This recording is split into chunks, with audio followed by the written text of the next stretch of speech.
بسم الله الرحمن الرحيم سبح اسم ربك الأعلى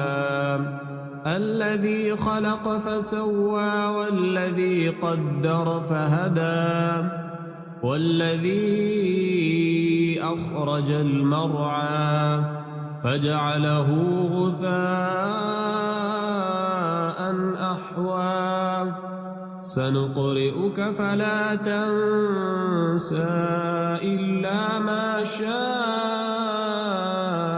الله إنه يعلم الجهر وما يخفى ونيسرك لليسرى فذكر إن نفعت الذكرى سيذكر من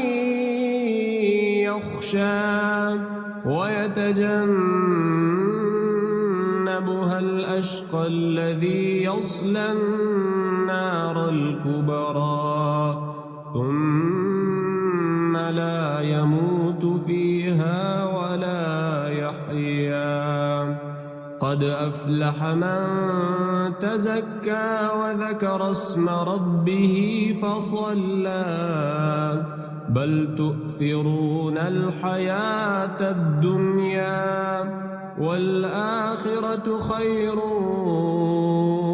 وأبقى إن هذا لفي الصحف الأولى صحف إبراهيم وموسى